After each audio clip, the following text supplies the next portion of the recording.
ई जुल्मी जमाना सितम के तनो ढाई न कबहू ए दुनिया से मोहब्बत उड़ाई। और जब रोग हो जे जानी उजानी कदर बेकदर के समझ में न आई।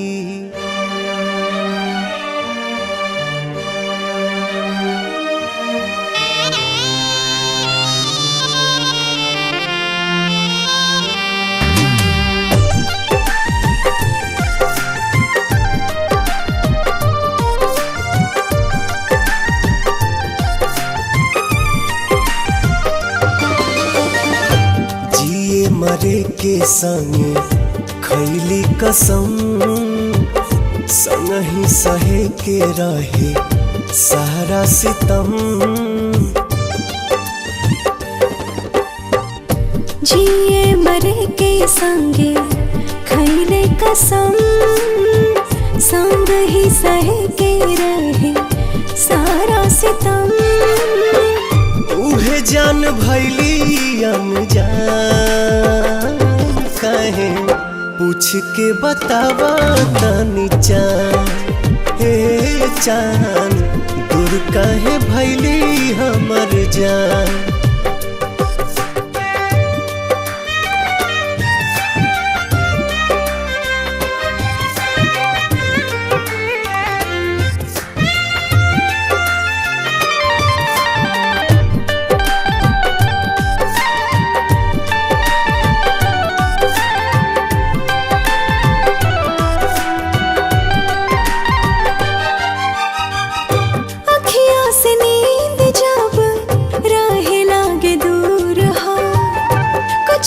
जरूर हाला नैन के कसूर हो। हाँ, काहे के प्रीतिया बनौले भगवान हो।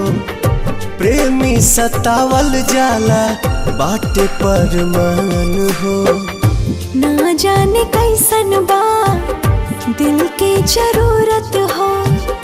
हर पल निहारेला उनके ही सूरत हो।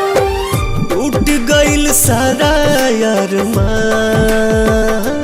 काहे पूछ के बतावा तनी चान। हे चान दूर काहे भैली हमर जान।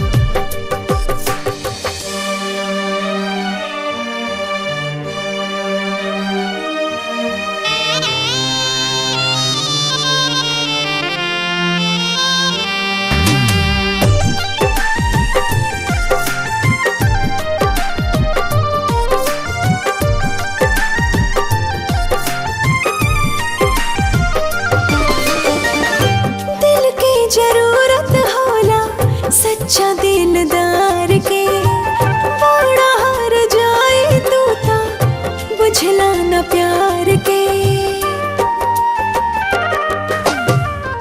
फिर ना दोबारा कबो हो पाई प्यार हो। बसल बसावल दुनिया भइल उजार हो।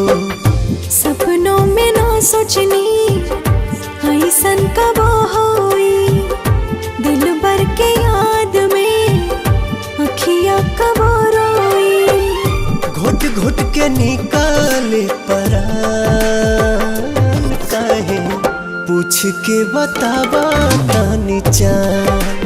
हे चान दूर काहे भैली हमर जान।